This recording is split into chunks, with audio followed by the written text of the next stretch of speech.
Machine learning algorithms के बाद। ठीक है, सबसे पहले आप समझ लें आसान अल्फाज में कि मशीन लर्निंग एल्गोरिथम्स हैं क्या। ऐसे समझें कि कोई भी काम करना होता है ना, उसका एक फ्लो, एक जैसे समझ लें आपने घर में कोई डिश तैयार करनी हो आसान अल्फाज में, तो उसके लिए एक रेसिपी का इंतखाब किया जाता है। चावल बहुत सी किस्मों के बनाते हैं ना, तो बिरयानी की अलग रेसिपी होगी, पुलाव की अलग होगी, ठीक है, और फ्राइड राइस की अलग होगी। आप कुछ इसी तरह ध्यान में रखें कि एल्गोरिथम्स कुछ इसी तरह हैं कि मशीन लर्निंग हमने फैसला कर लिया, हमने मशीन लर्निंग लगानी है, अपने डेटा सेट पे मशीन लर्निंग लगानी है, हमारा फैसला हो गया। अब हमने सिलेक्ट करना है कि हम कौन सा एल्गोरिथम लगाएं, यानी कि कौन सी रेसिपी को फॉलो करें कि हमारा मॉडल अच्छे रिजल्ट दे। उसके लिए बाज़ दफ़ा आप जब प्रैक्टिकल लाइफ में आएंगे, आप देखेंगे एक एल्गोरिथम आपने लगाया है, वो रिजल्ट अच्छे नहीं दे रहा, आप दूसरे एल्गोरिथम को टेस्ट करेंगे, उसने अच्छा रिजल्ट नहीं दिया, आप तीसरे पे चले जाएंगे। समझ आ गया? यानी कि वो रेसिपी आप चेंज करते जाएंगे जब तक आपको अच्छे रिजल्ट्स ना मिल जाएं। अगर पहले में रिजल्ट्स अच्छे आ गए, आप उसी पे काम कर लेंगे।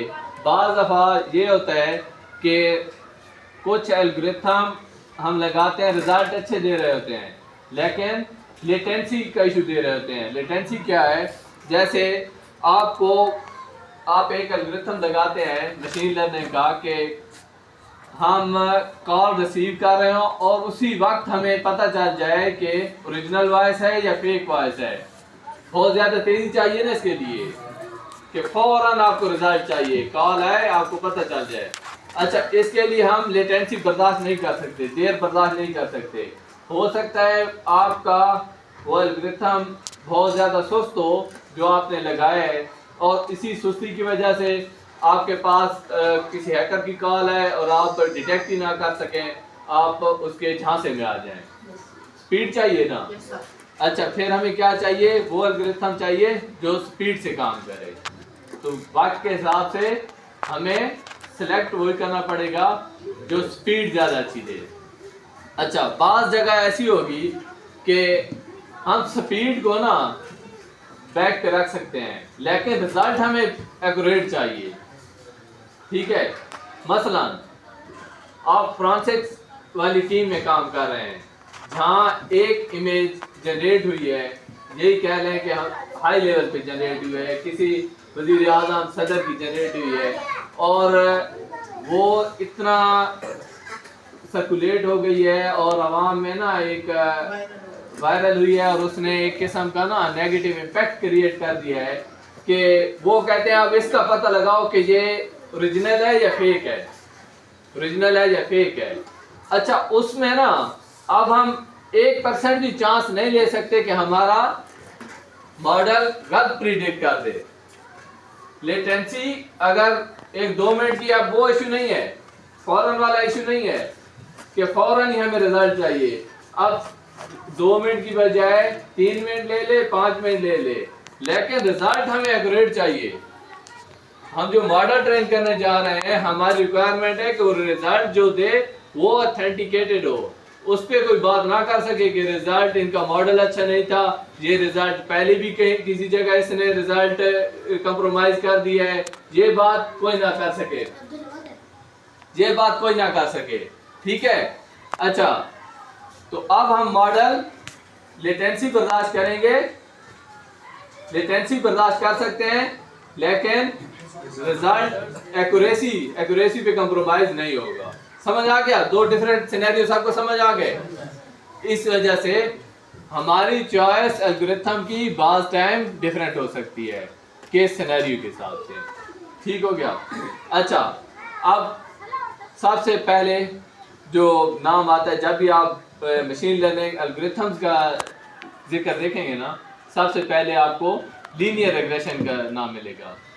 लीनियर रिग्रेशन, जो रिग्रेशन के केस में हमने डिस्कस किया था ना, न्यूमेरिक वैल्यूज का, न्यूमेरिक वैल्यूज, ये लीनियर रिग्रेशन उसी को ही आप समझ लें कि उसी की आसान मिसाल है लीनियर रिग्रेशन। न्यूमेरिक वैल्यूज पे लगेगा और एक लाइन ड्रा कर देगा। लाइन कैसे ड्रा करेगा? जैसे हम सैलरीज का केस डिस्कस कर रहे थे ना कि एक्सपीरियंस के बिहाफ पे सैलरीज का तयन करना, एक मॉडल कल भी इसका जिक्र हुआ था और पीछे भी जिक्र हुआ था। अच्छा, उसमें क्या होगा कि ये हमारी सैलरीज के हिसाब से जब एक बार देखेगा ना कि सैलरीज किधर जा रही है एक्सपीरियंस के लिहाज से, वो ग्राफ में एक सेट कर लेगा, एक तरफ रख लेगा एक्सपीरियंस को, एक तरफ रख लेगा सैलरीज को। वो एक लाइन ड्रा करेगा, अंदाजे की एक लाइन ड्रा करेगा। अच्छा, वो लाइन को देखेगा कि मेरी लाइन अभी अच्छी नहीं है, ठीक है, अच्छी नहीं है, इसको मजीद अच्छा करूं, मजीद अच्छा करेगा, मजीद अच्छा करेगा। एक वक्त पे वो खुद को ट्रेन कर लेगा, एक अच्छी line, best fitted line draw कर लेगा, ठीक है। वो best fitted line linear regression में आप इस्तेमाल करेंगे, जिसकी बिहाफ पे वो आपको रिजल्ट देगा। लीनियर रिग्रेशन ये है, ठीक हो गया। अच्छा, इसके आगे आपको मिलेगा जो कंफ्यूज भी करता है, उसका नाम है लीनियर रिग्रेशन और लॉजिस्टिक रिग्रेशन, ठीक है। Linear regression, logistic regression. अच्छा, लॉजिस्टिक रिग्रेशन को आपने इसके साथ कभी कम मिलाना नहीं है, मर्ज नहीं करना कंसेप्ट को।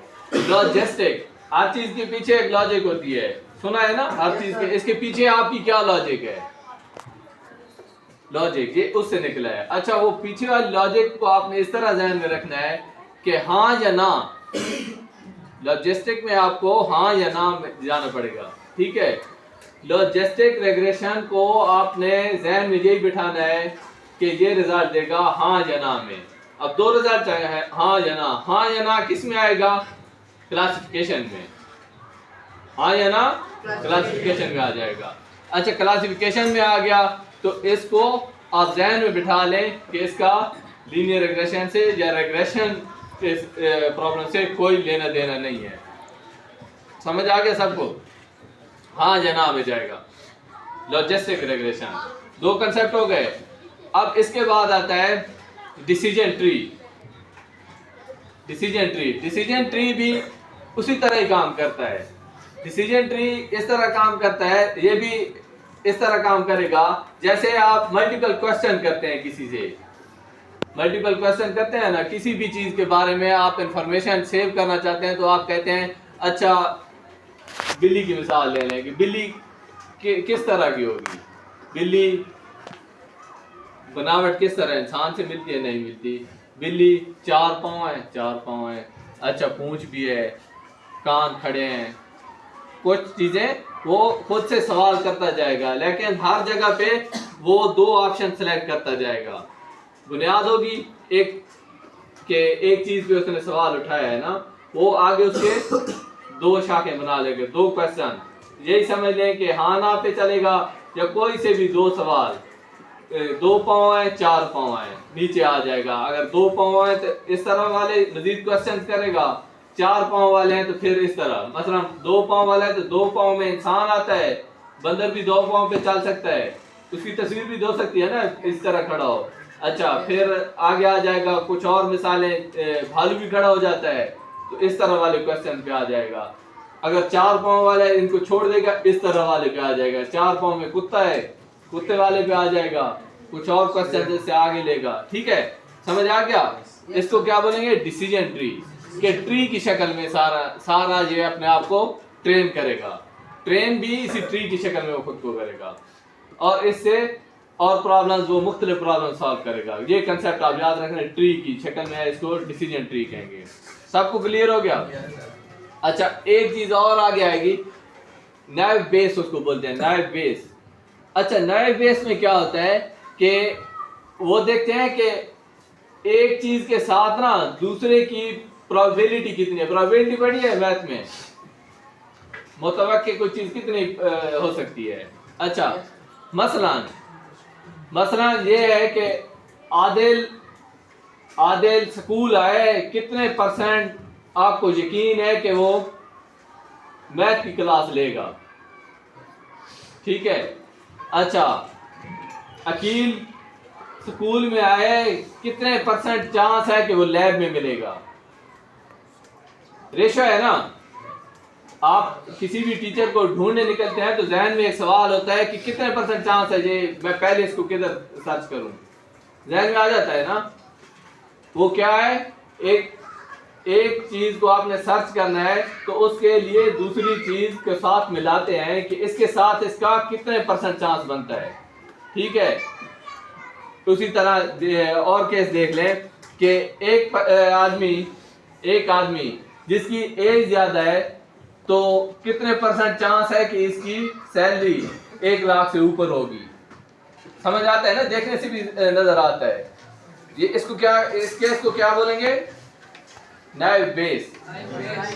नाइव बेस कि उसकी बेस के पीछे एक कुछ और चीज है जिसकी बुनियाद पे हम प्रिडिक्ट कर सकते हैं। ठीक है, बहुत सारा यानी कि हमारी प्रिडिक्शन का मसला किसी और चीज को देख के सॉल्व हो जाएगा। लेकिन ये एल्गोरिथम बहुत पुराना है और इसको इतना अच्छा भी नहीं माना जाता। ठीक है, क्योंकि बहुत सारे फीचर्स और भी तो ऐड कर रहे होते हैं, लेकिन कई जगहों पे ये बहुत अच्छा रिजल्ट देता है और इस्तेमाल भी होता है, ये ध्यान में रखना है। अच्छा, इसके बाद एक और आता है नाइव बेस और sport vector machine. Sport vector machine, इसमें वो क्या करता है कि वो क्लासिफिकेशन के लिए ना वो ऐसा सीन बनाएगा कि चीज़ों 2 क्लासेस के ना दरमियान में से अपनी लाइन एक ड्रा करने की कोशिश करेगा और आसानी से कहेगा कि ये इस तरह वाली जो नई वैल्यूज आएंगी ना, मॉडल उसने अपने बिहाफ पे एक रख लिया है कि ये रोज वाले A क्लास हैं, ये B है। नया जो आएगा ना, नया लड़का आना है तो उसको देख के ना मैं देखूंगा कि कितने % सिमिलैरिटी, मसलन कोई यूनिफॉर्म वगैरह का इशू है, कोई और आदमी देख लेता है बड़े छोटे की क्लास के बुनियाद पे हमने डिफरेंशिएट किया हुआ है, जो भी फीचर्स होंगे अंदाजा लगा के ना सारा जहन में पैटर्न पीछे वाला ला के मैं इधर से फैसला कर दूंगा कि ये इनके साथ है। ठीक है, इसकी वर्किंग ये है स्पोर्ट वेक्टर मशीन की कि वो जिसके करीब उसको लगेगा, लेकिन इसका प्रॉब्लम कहीं नजर नहीं आएगा। लेकिन एक रिसर्चर का पिछले दिनों मैंने पढ़ा था कि इसकी बुनियाद पे आप जाए ना तो ये हर वक्त पीछे वाला सारा डेटा लोड कर रहा होता है, रिजल्ट्स में अच्छा है, लेकिन हर वक्त जब इसने अपना फैसला देना होता है ना, प्रेडिक्शन करनी होती है, तो ये सारा पीछे वाला जिस डेटा पे आप लोड करते हैं ना, ये सारे को उठाता है, सारे के साथ कंपैरिजन शुरू कर देता है और जो इसको बेहतर लगता है उधर डाल देता है। तो फिर डेटा तो हर बार ये उठा रहा है, वरना डेटा तो हमारे पास मशीन लर्निंग में बहुत ज़्यादा होता है, तो क्या हो गया, स्पीड खराब करेगा, लेटेंसी बढ़ा देगा। ठीक है, एक्यूरेसी देगा लेकिन लेटेंसी बढ़ा देगा। अच्छा, इसके बाद एक चीज़ और आती है, टाइम कितना रह गया है? 11:57। अच्छा, एक चीज़ ये यहाँ तक क्लियर हो गया? सबका क्लियर है?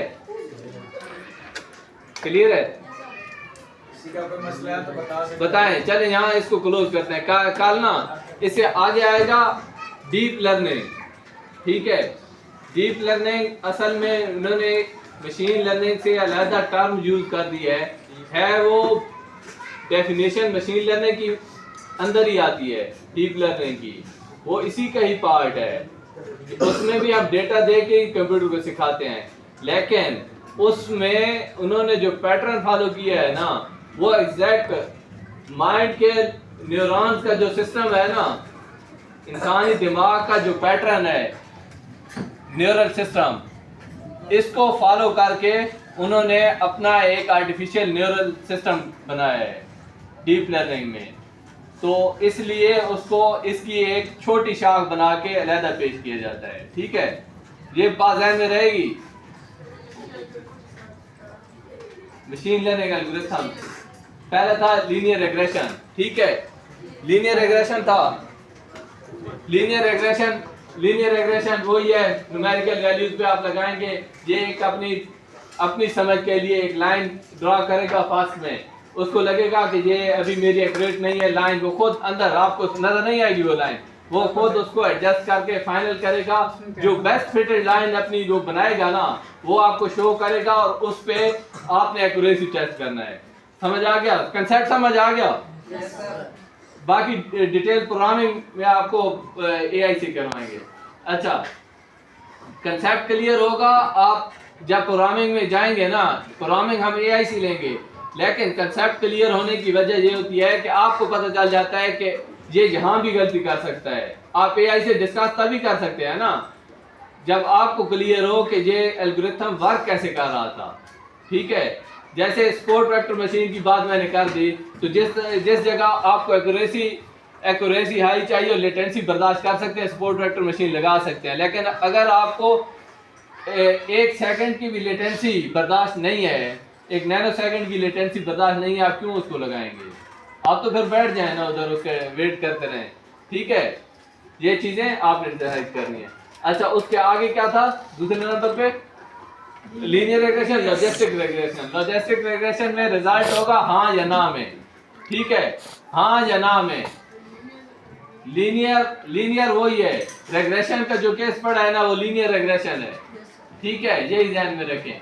और लॉजिस्टिक रिग्रेशन क्लासिफिकेशन को हल करेगा, हाँ या ना में जाएगा, क्लासिफिकेशन में आ गया। अच्छा, नाइव बेस क्या है? आप जो डिसीजन लेंगे वो किसी और फैक्टर पे डिपेंड कर रहा होगा।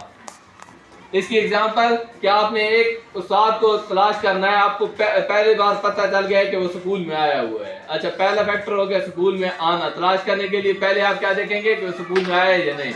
अच्छा, पता चल गया। दूसरा फैक्टर कि वो किस जगह ज्यादा मौजूद होता है, कितने % चांस है कि वो लैब में मौजूद होगा। सर अब्दुल्ला, कितने % चांस है कि आपको लैब में मिलेंगे। ठीक है, फैक्टर है ना। ये नाइव बेस है कि आप डिसीजन किसी और फैक्टर की बुनियाद पे ले रहे हैं, कितने % चांस है। ठीक है, वैसे तो जो भी चीजें होंगी, जो भी वो पीछे वाले फैक्टर पे असरअंदाज होते हैं, लेकिन नाइव बेस में वो डायरेक्ट अप्लाई हो रहे हैं, कुछ कम कुछ ज्यादा। बाज़ दफा 1 या 2 फैक्टर पे ही आप पूरा डिसीजन कायम कर सकते हैं। ठीक है, ये नाइव बेस हो गया। और डिसीजन ट्री में हर जगह आपकी 2 शाखें बनेंगी। ठीक है, पहला सवाल, ये जानवर है या इंसान है? ये जानवर, लगता जानवर की तरह है। क्या पहचान है? दो पाँव है, 2 पाँव में चले जाएंगे। 4 पाँव है, 4 पाँव की जगह आप चले जाएंगे। 4 पाँव के नीचे आ जाएंगे, फिर नीचे वाला आप देखेंगे कि क्या क्या इसके फीचर्स हैं। ठीक है, यानी कि हर जगह 2 शाख बनेगी। ठीक है, डिसीजन ट्री। अच्छा, और क्या है? और डीप लर्निंग फिर बाद में पढ़ेंगे। ठीक है, लेकिन ये रात को मजीद एक छोटी सी वीडियो में शेयर कर दूंगा, सुन लेनी है। ठीक है, आपका टाइम हो गया मेरे ख्याल में, जाएं।